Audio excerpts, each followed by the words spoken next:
Sir మిథున రాశి వాళ్ళకి ఈ 2024 అనేది ఏ విధంగా ఉంటుంది? Sure madam. ఈ యొక్క మిథున రాశి వాళ్ళకి ముఖ్యంగా అంటే మే 1వ తేదీ వరకు కూడా గురువు గారు లాభస్థానంలో సంచారం, అంటే మేషరాశిలో సంచారము, శని భగవానుడు మనకి కుంభరాశిలో సంచారము, రాహు మీనంలో, కేతువు మనకి కన్యా రాశిలో సంచారం చేస్తున్నారు. ఇక్కడ ఈ మిథున రాశి వాళ్ళకి గత అంటే ఈ ఒక సంవత్సరం ఈ 2023 అంతా ఆల్మోస్ట్ వాళ్ళకి కొద్దిగా అక్టోబర్ వరకు రాహు బాగా పనిచేస్తాడు కొద్దిగా. తర్వాత గురువు గారు కూడా మనకి ఇంకా మే 1వ తేదీ వరకు లాభస్థానంలో ఉంటున్నారు కాబట్టి గురుబలం అనేది బాగుంది.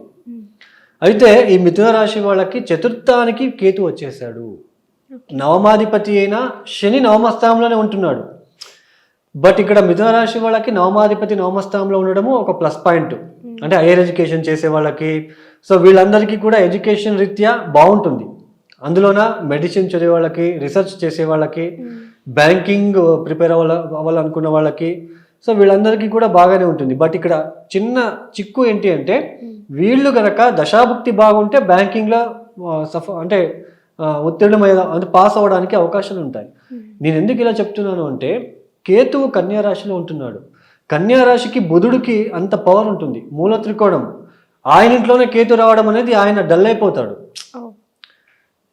సో ఇక్కడ మిథున రాశి వాళ్ళకి సో దాదాపు మే 1వ తేదీ వరకు గురుబలం అనేది ఉంటుంది. శని కూడా మనకి బాగానే పనిచేస్తున్నాడు.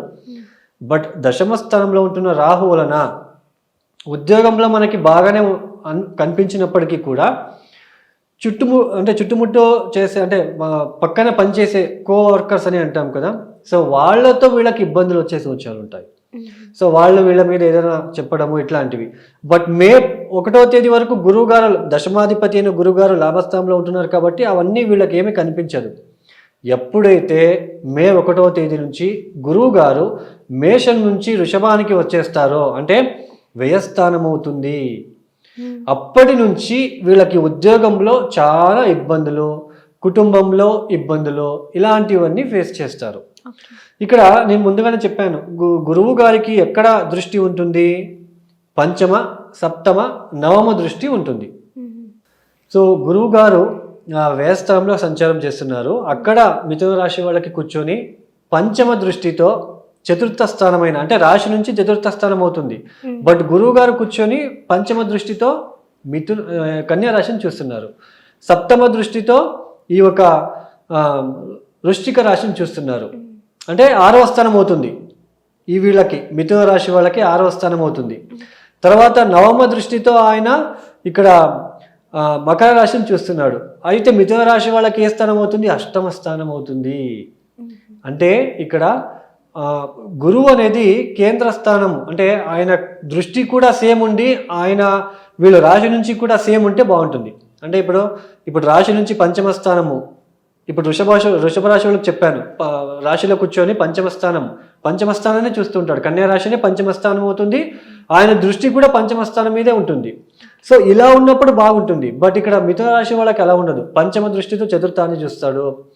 సో ఉద్యోగంలో ఒత్తిడిలో, తల్లితో విభేదాలు, తర్వాత చదువుకునే పిల్లలకి కొద్దిగా బాగుంటుంది. కానీ బట్ వీళ్ళు కూడా ఇక్కడ ఏమవుతుంది అంటే తొందరగా మెమొరీ పవర్ అనేది లేకుండా వెళ్ళిపోతూ ఉంటుంది. తర్వాత 6వ స్థానాన్ని చూస్తున్నాడు కాబట్టి హెల్త్ రిలేటెడ్ ఇష్యూస్, ఎవరికి?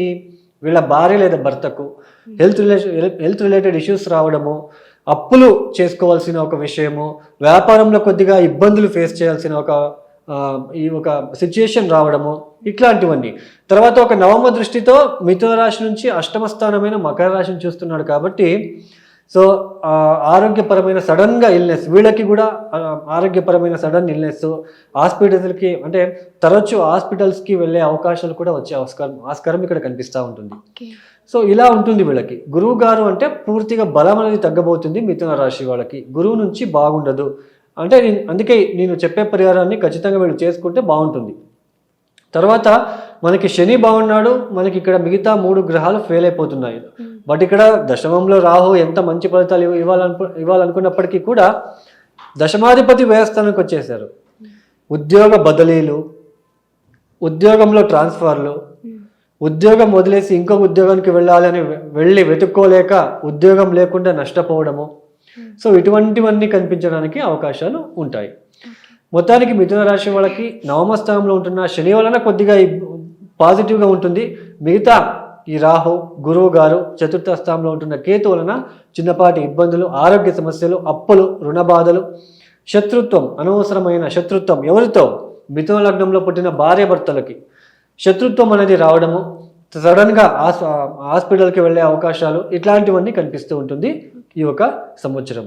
ఈ మిథున రాశి వాళ్ళు తప్పనిసరిగా ప్రతి గురువారం కూడా కేజింబావు శనగలు నానబెట్టి బెల్లంతో కలిపి ఎద్దుకి తినిపించే ప్రయత్నం చేయాలి సంకల్పం ద్వారా.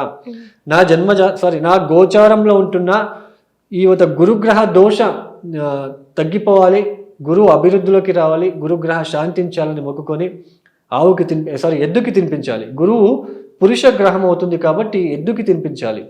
ఆవు ఒకవేళ ఎద్దులు దొరకలేదు అన్న వాళ్ళు కావాలొచ్చి మనకి ఆవుకి తినిపించవచ్చు, బట్ ఎద్దులు ఉన్నాయంటే ఎద్దుకి తినిపించేస్తే మంచిది. సో ఇట్లా కనీసం ఒక 18 గురువారాలు చేసుకుంటే చాలా మంచిది. తర్వాత సాయి చరిత్ర చదువుకోవడము, సో ఇట్లాంటివి చేసుకుంటే, లేకపోతే గురు చరిత్ర లాంటివి చదువుకోవడము, ఇట్లాంటివి చేస్తే చాలా బాగుంటుంది. తర్వాత వీళ్ళు ఎవరైతే విద్యార్థులు ఉన్నారో కంపల్సరీగా వీళ్ళు ఇక్కడ గణపతికి ప్రార్థన, ఓం గం గణపతిహే నమః, ఓం గం గణపతిహే నమః అనే ఒక నామాక్షరాన్ని చదువుకోవడము ప్రతిరోజు 108 సార్లు కావచ్చు, 1108 సార్లు కావచ్చు. ఇట్లా ఎంత సంఖ్యలో చదువుకుంటూ వెళ్తే వాళ్ళకి అంత బాగుంటుంది అని చెప్పుకోవచ్చు. ఇలా ఉంటుందండి. తర్వాత శని కూడా నవమ స్థానంలో ఉంటున్నాడు కాబట్టి సో కొద్దిగా వీళ్ళు ఆంజనేయ స్వామి దర్శనం చేసుకోవడము, సో ఇది వీళ్ళకి ఫేవరబుల్ పాయింట్గా మనం చెప్పుకోవచ్చు. ఓకే అండి, ఇది ఇలా ఉంటుందండి.